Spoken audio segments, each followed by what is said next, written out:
Settings correct.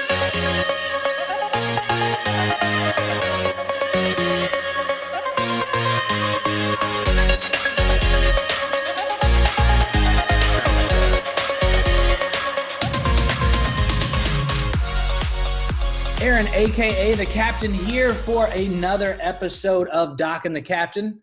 And I have a special guest from RunLab, Dr. Kimberly Davis.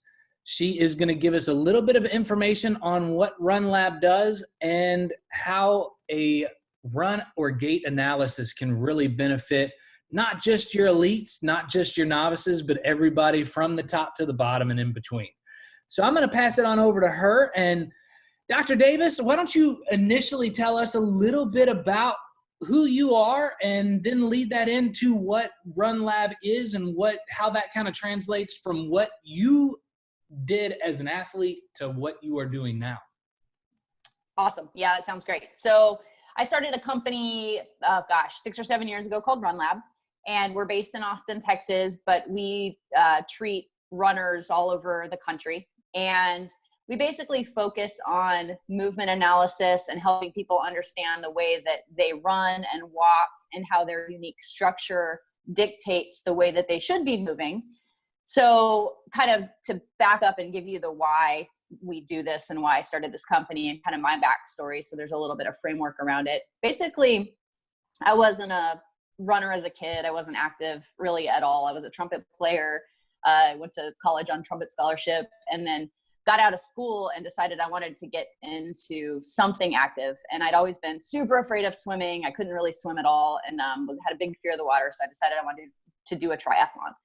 So signed up for a triathlon, and through that process, started to run, obviously, and then really fell in love with the sport and the idea of being active for the first time in my life. I was finally feeling good. This was such a positive thing, but I started getting injured just over and over and over. And the more I would run, the more I would hurt, and I would find a solution for one issue and another one would pop up, and I was chasing injuries around all the time. So I got really frustrated with that and couldn't really find help. I was looking at coaches and physical therapists and medical doctors and looking through all these avenues, and nobody could really help me figure out what the ultimate problems were with these injuries that kept popping up. And I remember the final kind of impetus for the path that I ultimately went down was I ended up in an orthopedist office, and I remember the conversation really clearly because he sat me down and he had done an MRI on my knee, which was kind of my biggest issue that was a recurring problem. And he said, the issue is, there's nothing wrong with your knee structurally. What you probably need to do is stop running. You need to just, take up another sport because running is really hard on your knees. And that's probably the root of this issue.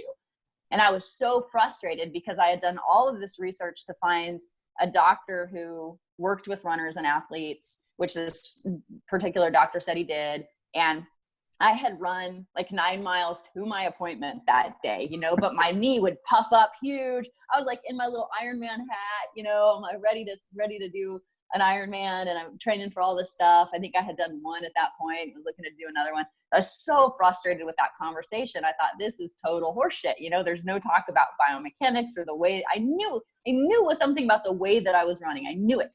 But that was never even a topic of conversation. And so I threw his card away that day and decided I was going to pivot my plan. I had done all my pre-med stuff. I wanted to go to medical school to be an ER doctor. And I decided I was going to do something different. And so I had never been to a chiropractor before, but I knew that chiropractors worked in the biomechanical space and they learned a lot about the body. So I sent in my application and decided I was going to go to chiropractic school and learn how to work with people's movement. And so that's what I did. Went off to school up in Oregon, graduated in 2008, and then started working inside of triathlon facilities and PT clinics and things and working on people's movement patterns with them. So decided in 2013 to start RunLab so that we could focus really heavily on movement patterns and biomechanics. And even in Austin, Texas, with thousands and thousands of runners, there really wasn't anybody looking at things that way. And it was frustrating to me even then to think that, all these runners are running around injured, but nobody's watching them run.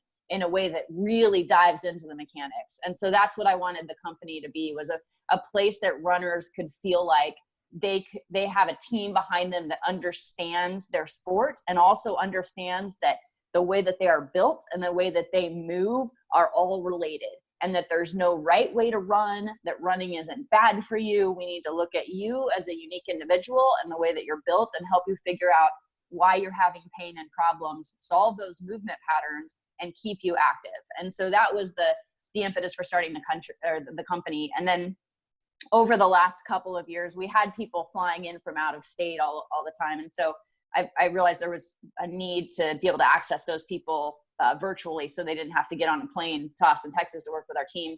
And so I built out a virtual model too, and have expanded that in about the last year or so, where we can work with people virtually, both through telehealth and also just cash pay.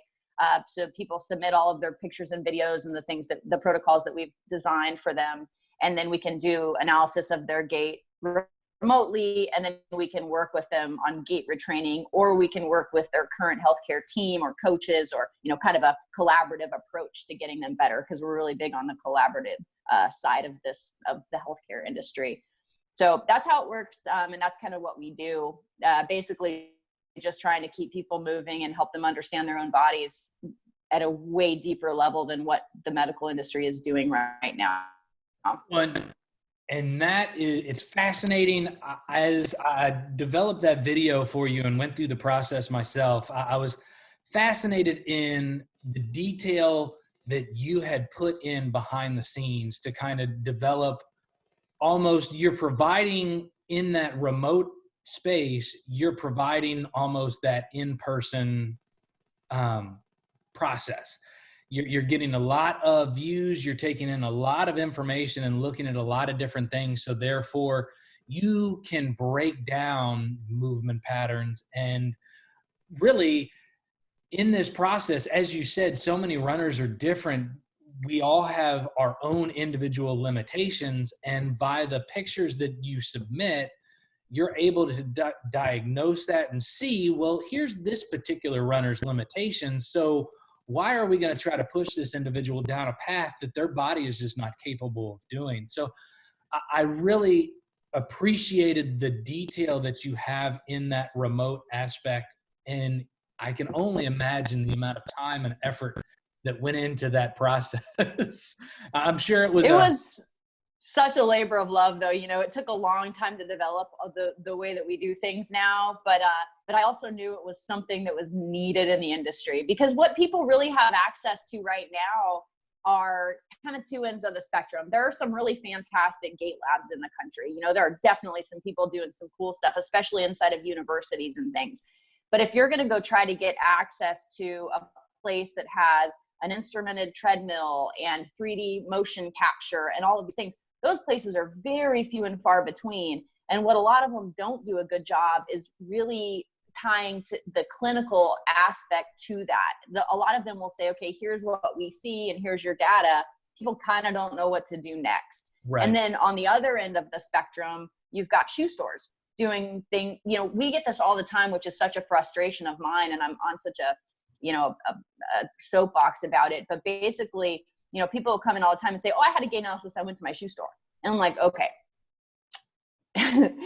there's a whole nother conversation we can have about that. I love shoe stores. We work with shoe stores. We don't want people to buy shoes online. I want them to go to a shoe store.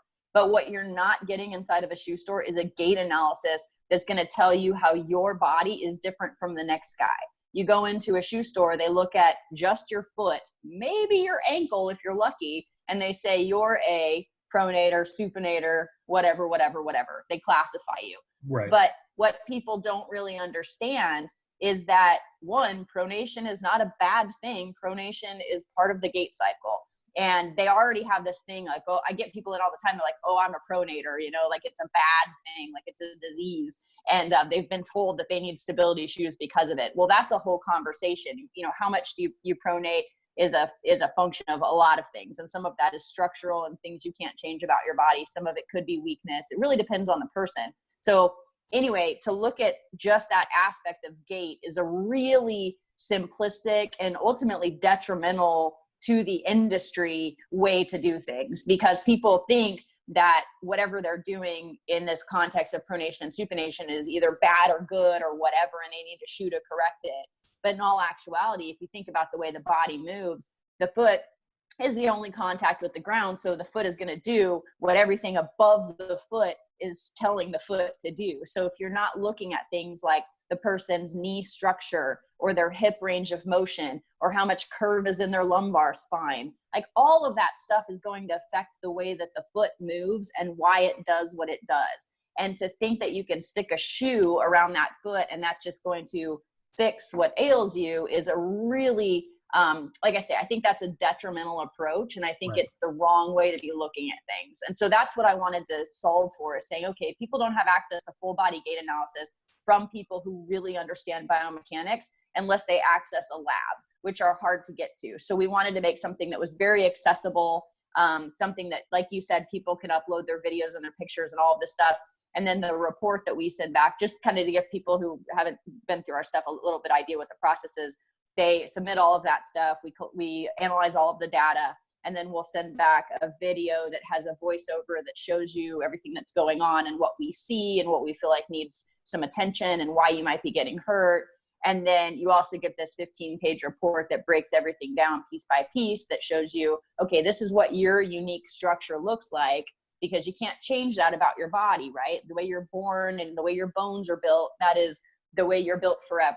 But strength, range of motion, those things can change over time. So we need people to understand what the foundation is they're working from on the front end, meaning structure, and then everything else can build from there. So then we talk to them about the range of motion, we talk to them about their strength, and then we break down the gait cycle piece by piece and talk about kind of what's going right, what's going wrong, and what they need to work on. And then there's also a shoe spec recommendation at the end that looks at the full body to help you understand what kind of shoe makes sense as opposed to just the foot and ankle. So that's how we're kind of changing what we want people's view of gait analysis to be. It's hard to wade through it though, because everybody just thinks the gait analysis is what you get at your shoe store. And it's unfortunate, but that's the fight we're fighting right now. Well, and you're so right. A shoe is not going to, if you have weak glute med, you're not going to be able to put a shoe on that individual and automatically correct what their true underlying issues are. So especially with the map, that movement analysis profile was so detailed. When I looked at it, when my therapist looked at it, it was the detail allowed for you to really develop a gait retraining exercise structure that really is easy for that client to then follow from that process. And if you can shore up that foundation, you can do a lot of different things with that. I always say having a strong foundation allows you to really build a large house and a strong house on top of that. And by kind of diagnosing some of those underlying issues that might be overlooked by just a shoe recommendation or just avoid the movement principle is just not feasible. And by actually diagnosing and finding what those particular underlying issues are and strengthening those underlying issues, then bring that whole foundation together. So therefore you can really start to build and pivot into a lot better and healthier place, which is really what you bring. And especially with that map, the amount of detail over that 15 pages is quite amazing. And to look at it, you know that there was passion, there was time, there was effort, and there was just so much work that went into that process that you're getting things broken down to tell you it might be your gastroc that you're having issues with, or your soleus, and it just allows you to really break down a lot of those different issues rather than just saying, well, you know what, this pair of New Balance is going to be the right direction for you. So right. It's really, I think that when I was getting to know the company, that was one thing that really I found attractive was the time and detail and effort that was put in behind the scenes. And you can tell that you want to move individuals to a place where they feel comfortable, and they're also moving in a lot more natural pattern for themselves, and taking off a lot more stress off the body, which in that particular scenario, it's going to allow somebody to do what they love for a lot longer period of time. That's definitely the entire reason for what we do, is we just want people to move better. We want them to understand their bodies. We want them to understand that pain at wherever it hurts, unless you got kicked in the knee, it's hurting there because something else is going wrong and making that area do too much load. That's almost always the case. And if people can just wrap their heads around that, they can understand why we need to look at your full body whenever you're having issues. And even if it's not a pain situation, even if it's just a, hey man, I can't run as fast as I want to run. What is the problem? You know, I've been training forever and I can't break through this ceiling. A lot of times that's just an inefficiency problem somewhere in the chain that needs to get ferreted out.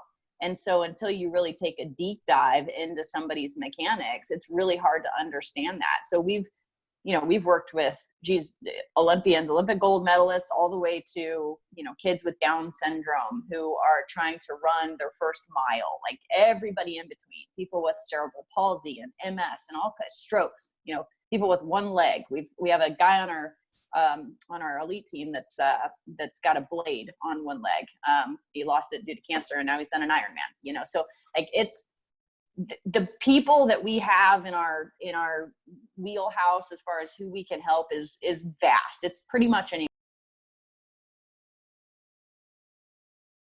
If an individual got injured, they then would jump down the rabbit hole of Google and start, who knows what they're going to find in that particular scenario. Yeah. That's been my experience inside of these forums, and just kind of monitoring what's happening out in the online running advice world, is that people, as soon as they get injured, or as soon as, even a lot of times before they get injured, they're at least thinking proactively, thinking, okay, I'm starting running for the first time. How do I make sure I don't get injured?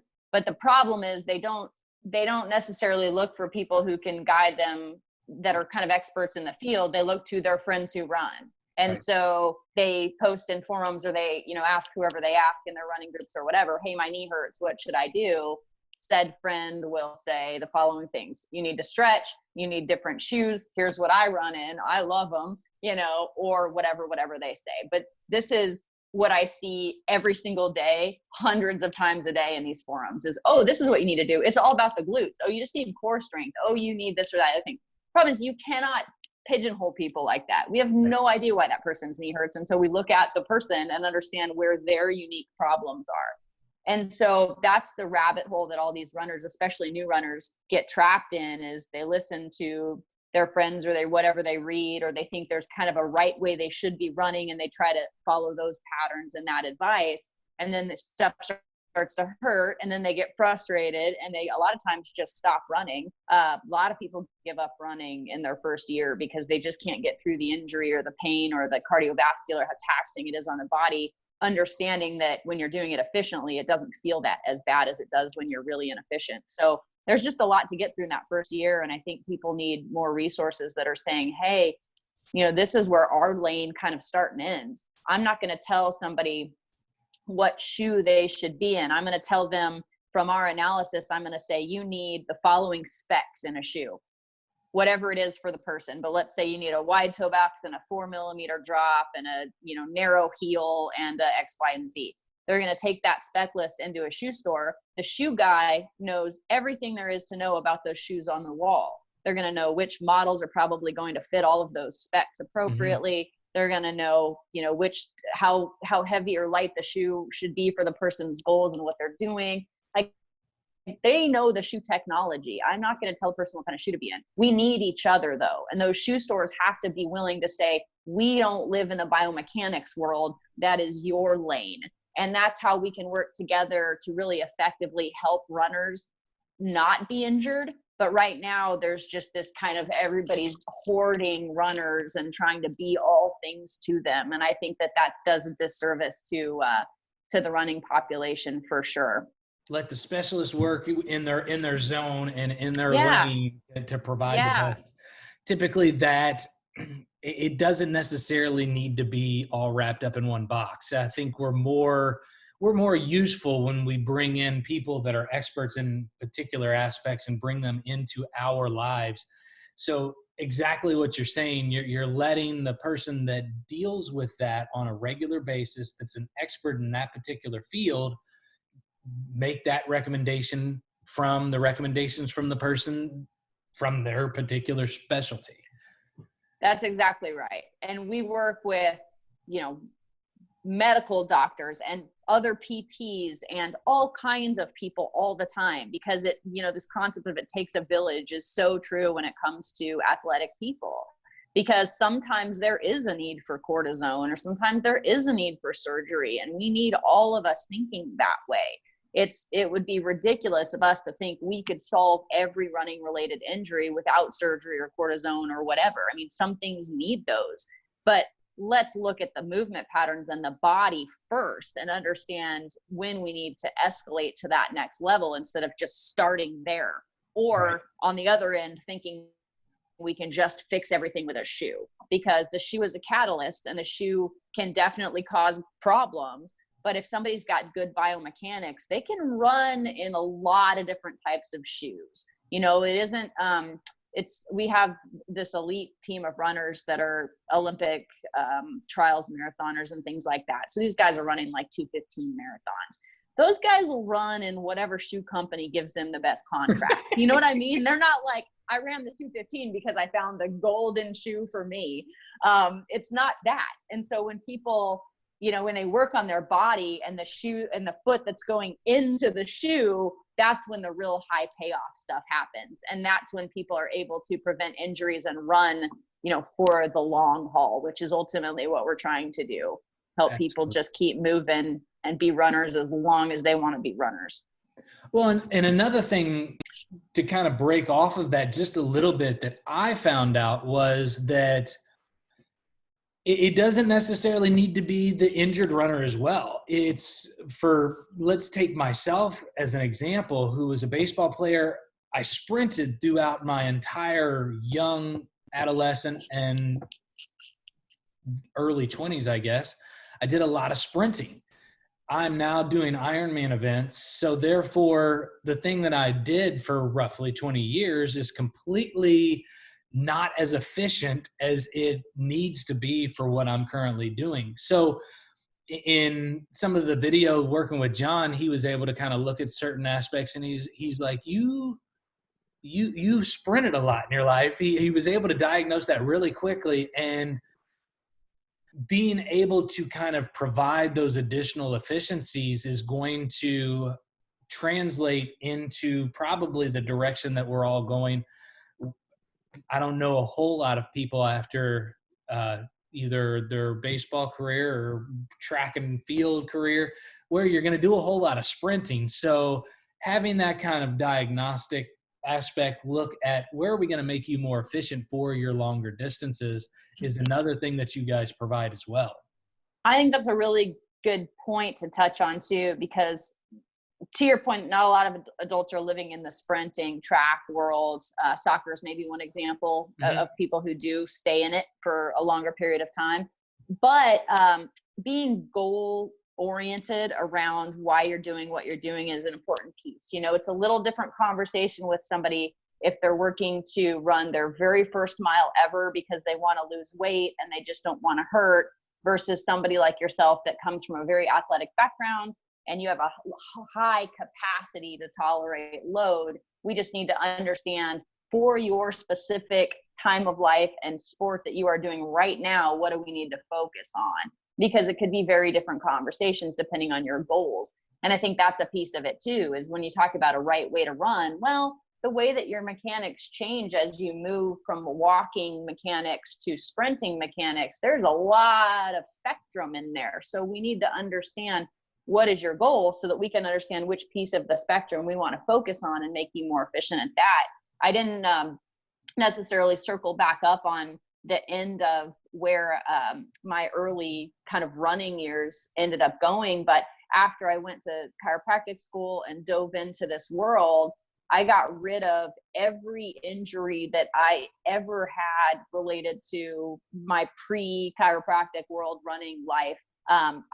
I got rid of the knee thing. I got rid of everything. And I ran for 10 years injury-free, did 4 Ironmans, did hundreds of adventure races. So I do these adventure races that are anywhere from 12 to 72 hours long. So it's mountain biking, it's kayaking, it's trail running and bushwhacking and running through the woods and all this stuff. I mean, I've done every kind of running there is, from sprinting to ultra to whatever, injury-free. And because I worked on my mechanics and I was able to run, and I wasn't, like I said, not being a runner as a kid, I'm not super fast. I ran my first 1856, I think 5K, but at 42, having never done anything like that. And I was like, I'm just going to work on my mechanics. And that's what it's about at the root of it, and listening to your body. And so if we can educate people that that's what they need to be doing, their running life is going to be so much more successful, and whatever that means to them, and if for these people that they just want to do their first ever 5K, like that is an amazing thing to be able to do. And we want to help them, but it's hard to get there if you don't get your body. And again, if you're just kind of using Dr. Google to diagnose what's, what you think it might be wrong. Well, and a lot of these things are super, super addictive too. So you check that first one off the box, and either you're going to do more of those, or you're going to end up increasing and going to something bigger and better. Always. So, I thought I was just going to do that one triathlon, it was like this, it wasn't even a full sprint. It was like a half of a sprint. I think I looked at the water and maybe jumped in for 4 seconds. And then, kind of took my bike, and then, it was literally nothing. But then, 4 Ironmans later, you drink the Kool-Aid and you're like, oh my God, how did this happen? All of my money goes into this, triathlon shit. But anyway, at the end of the day, I get this slippery slope that happens in sports, and it is addictive, and it's great, right? Because people are out there and they're being active, and they're getting into sports that they love, and they're getting healthy, and it's such a cool thing to get addicted to. So we want to enable people's addiction at the end of the day. Absolutely. And I can't say it enough that it would be so much more efficient if people worked on this on the front end of their career, rather than 5 or 6 years down the road, where the retraining is much more challenging, and the body has already then started to go through a transformation period and just a beat down period that you're going to have to mentally get over. So sometimes this is a very, very positive thing to kind of introduce early into, it can be, of course, at any point, but introducing early in somebody's career, because some of these traits are really going to provide them longevity and allow them to do these activities that aren't just healthy for them, but are so beneficial for the body mentally, physically, that you're going to be able to do them for long periods of time. And if we could invest in long-term health, I would want one person to tell me, oh yeah, I wouldn't want that. It's just crazy talk is what that would be. Because even if people come in all the time that even if you're not a runner, we need to look at your movement in the context of your entire body to understand where your weaknesses are, no matter what your sport of choice is. Even if you do CrossFit or lifting or, any of these other things, watching you run gives so much great data about where your weak spots are. And then you can keep working on those weak spots. Even sometimes one thing we talk to people about is that everybody's got weak spots, right? And that's based on your structure. So if you've got kind of knock knees versus somebody who's got sort of cowboy leg shape, those are 2 different scenarios on either end of the spectrum, but they've both got their weak spots that are just going to be the places that break first because of the way they're built. So as long as they know that those places are the first places that are going to break, they can do things to shore them up along the way, so they have a fighting chance of not having those things break. And as long as they know that, they can go into their chosen sport, whether that's an actual athletic pursuit or just life, and living and playing with your kids and walking every day and doing all this other stuff we do to live, knowing that those are your weak spots, you can do what you can to prevent injury. And you're right, the earlier we can help people understand that, the better. We work with a ton of kids who, of course, are kind of going through a growth process. And so you don't want to change too much unless there's some really gross abnormal, variants and things that we can work around. But for the most part, we're just enabling them to understand themselves a little bit better so that as they go, they know what's normal and what's not when it comes to pain and growth and all these other things. But yeah, the earlier we can get people, the better, because people come in after running for 20 years and they've got this issue and they're like, well, I thought we could just, here's the thing. Now you're good. And now it's all better. But like, well, you built these movement patterns, whatever it was originally that started the thing, then you built the compensation for that, which then built the compensation. So you've got this ball of yarn of biomechanics that we have to unwind to find out where the original little thing was, So it's like that. And the body's amazing because it can adapt to anything. But you go down a big old rabbit hole trying to figure out, well, where was the epicenter? And the sooner you can get to that, the faster somebody's going to improve and sort of solve their stuff.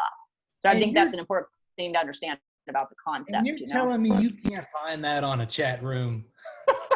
I mean, you can find a lot of stuff on a chat room. I don't know. That is definitely not one of those things that you're going to tick off the box for sure.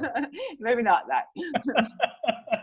Well, I think that we've gone over a lot of stuff, and you can easily tell how passionate you are about this. And I can say for myself, going through the process, that passion comes through everything that is about RunLab. And when it goes from taking the time of all the description of the videos and the camera angles into the map, into the conversation that you have afterwards, all these steps are a group that fully cares and wants to get you on the path of positive directioning and positive movement. So I cannot say enough that if you are looking to improve just your life's movements, doesn't even have to be, I'm trying to get faster. These are things that are going to be a benefit and positive that go with that.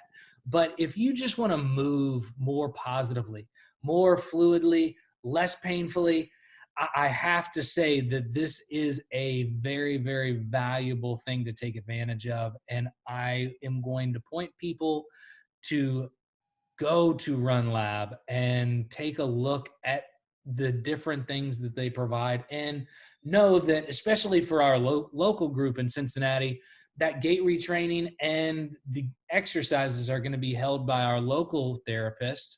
But the lead up, by what RunLab is providing us, it's allowing us to give a much more detailed and positive experience from start to finish. Yeah, thank you. Thanks for saying that. I think that makes me feel great, because it's been ultimately my life's work. And I feel like we are providing something very cool and innovative and necessary and beneficial to help people like me back in my 20s would have loved to have access to us. And I think that thanks for saying that, because it's a really big deal to feel like all of the work and lack of sleep and blood, sweat, and tears and financial everything and all of the things that go into building kind of a new business without a roadmap are for things like that, for the things that you say. I mean, that kind of thing makes me so happy, because it makes me understand that we've done the right things, and it's all been for the right reasons. And so it's very cool to be here. I think it's good to mention, we take insurance for most of what we do. So if you're in Texas, we definitely take insurance. If you're outside of Texas, we can also bill out of network, and we're working on getting on insurance panels in some other states too.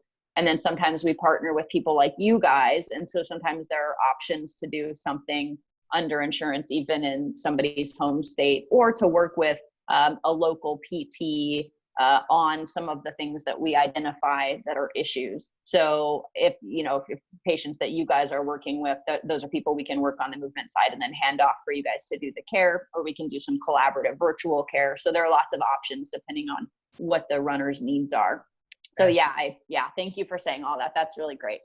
And just for viewers, if you have questions, don't hesitate to reach out. I want to also Dr. D, give you the opportunity. Where can they find you? I'm, of course, going to put that at the bottom of the screen, but also I'm going to give you that opportunity to throw that out there as well. Yeah, that sounds great. So if you're in Texas, really the best place to go is to our website, runlabaustin.com. And that'll get you to our team. You'll learn about, you can look at my history and kind of what we do and see what our model looks like. If you are outside of Texas, we also have another website called runlab.us. And that's a portal for submitting videos and purchasing a movement analysis profile and kind of going through those motions. But if you want to learn more about kind of who we are and our headquarters and where we came from, RunLab Austin is a great place to go. And then our phone number, you can always reach out and we can chat with you about options or answer questions, or if you just want to hear more about what we do, 512-266-1000 is our phone number. Easy enough. Easy enough.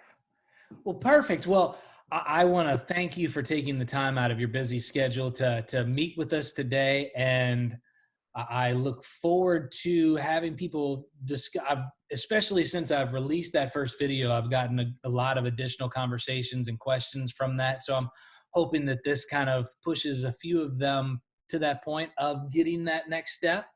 But I look forward to our relationship in the future. And I can't say enough positive things about the experience that I myself went through. So you should be very, very proud of everything that you've put together, because it is from top to bottom, it's been super, super impressive. And especially the doc in this, Doc and Captain, was very impressed with your map and everything that went involved into that process as well. So you've got the goods in that particular case. Thank you. Thank you very much. Well, I appreciate your time and thanks for doing this. Hopefully we can do some more of these in the future. Absolutely. Absolutely. I look forward to it. And thank you again. Thanks.